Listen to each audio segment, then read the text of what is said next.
As Chike approached the village elders, he carried himself with a self-satisfied air. When he finally shared Obinna's secret, the elders were first struck with silence. Shock turned to anger quickly, and they demanded an emergency meeting. Word spread throughout the village, and soon the town square was buzzing with the villagers' murmurs, each voice adding to a growing storm of indignation. The elders addressed the gathered crowd, their voices harsh and filled with reproach. To deceive the entire kingdom is to mock the very foundation of our village, declared the head elder. A few villagers shouted in agreement, their faces hardened with anger. It was clear the punishment they had in mind was severe. Banishment, a fate reserved for the most dishonorable of acts, was already on their lips. Obinna felt her heart race. She had ruled fairly and devotedly for years, but this moment erased all her past deeds in the eyes of many. The idea of being cut off from her people, stripped of her role, and forced away from the village she had served faithfully was a nightmare. It would mean complete isolation, a life lived in shame, far from the only home she had ever known. Just as the head elder raised his hand, a stern signal to deliver his final judgment, a voice interrupted. "Wait!" Everyone turned to see a tall, broad-shouldered man, stepping forward with steady eyes and calm resolve. His name was Enkay, a respected young farmer known for his wisdom and fairness. "Elders, villagers," he said, his voice echoing over the murmurs. "Before we make a decision, let's remember all that Obinna has done for us. Under her rule, our village has prospered. Our harvests are abundant, we live in peace, and even other villages speak of us with envy. Would it be wise to cast her out so harshly, forgetting all the good she has done?" His words settled over the crowd, softening their anger. A few villagers nodded, and the elders looked at one another, contemplating Enkay's argument.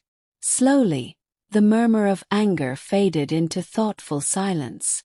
The head elder finally spoke up, his gaze shifting between the villagers and his fellow chieftains. "Enkay speaks the truth," he began, his voice gruff. "Obinna has brought prosperity to this village. Perhaps we should consider a different punishment." The other elders muttered in agreement, and after a brief deliberation, they came to a decision. They turned to address Obinna, who stood in the midst of the crowd, visibly shaken yet standing tall. "Obinna," the head elder said, "we will not banish you. However, you cannot continue to rule as king. To ensure the throne remains in the hands of a man, we will allow you to stay under one condition. You must find a husband who will assume the role of king, and only then may you remain here." Obinna's heart was heavy, but she was also overwhelmed with gratitude. She turned toward Enkay, who had been her advocate, and offered a grateful smile. That day, after the crowd dispersed, she sought him out, wanting to express her thanks. "Enkay," she began, her voice soft yet filled with sincerity, "I don't know how to thank you for what you did. If not for your words, I would have been cast out today. You saved me." Enkay chuckled lightly, his warm smile easing her tension. "Obinna, there was no need for thanks. I only spoke the truth. Anyone who has watched you rule knows you've been a fair and wise leader. It would be foolish of us to throw all of that away." From that day on, a quiet friendship began between them. The two would often meet in the evenings, sharing stories and laughter, growing closer with each passing day. Unlike her relationship with Chike, this time Obinna observed Enkay's character carefully, watching his interactions with others, his generosity, and the way he treated her with respect. Enkay was different, genuine and humble. She noticed how he spoke with patience, how he worked tirelessly for his land, and how he listened not just to her but to anyone in need. Over time, her trust grew, and so did her feelings for him. She found herself looking forward to their conversations, to the quiet strength he offered simply by being near. Meanwhile, Chike, consumed by his greed, tried desperately to chase after wealth. The betrayal he orchestrated hadn't given him the life he'd imagined.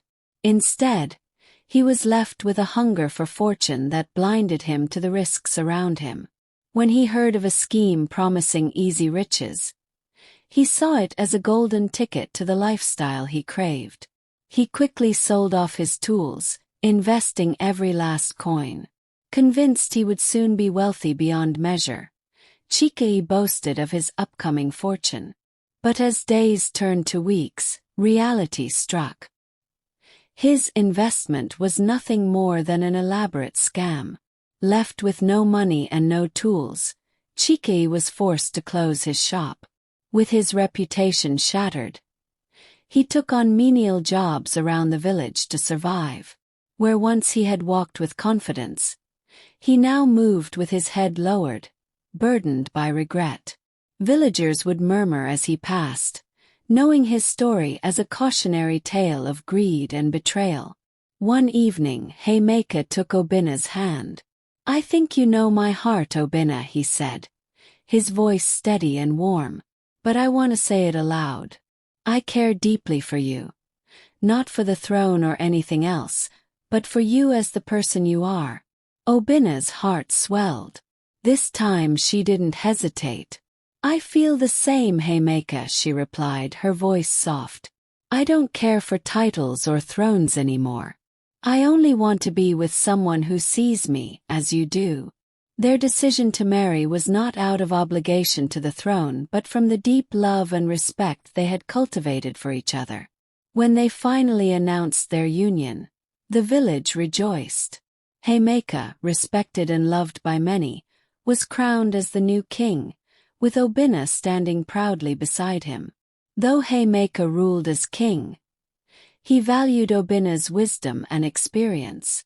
She guided him, sharing the lessons she had learned in her years of leadership, and together they led the village into a new era of peace and prosperity. The villagers admired them, not just as rulers but as two people who genuinely cared for each other and for their community. The journey had not been easy, but Obinna had found a place where she could be herself, a trusted companion at her side and a village that respected her. And with Heymeka, she finally felt the freedom and acceptance she had long yearned for.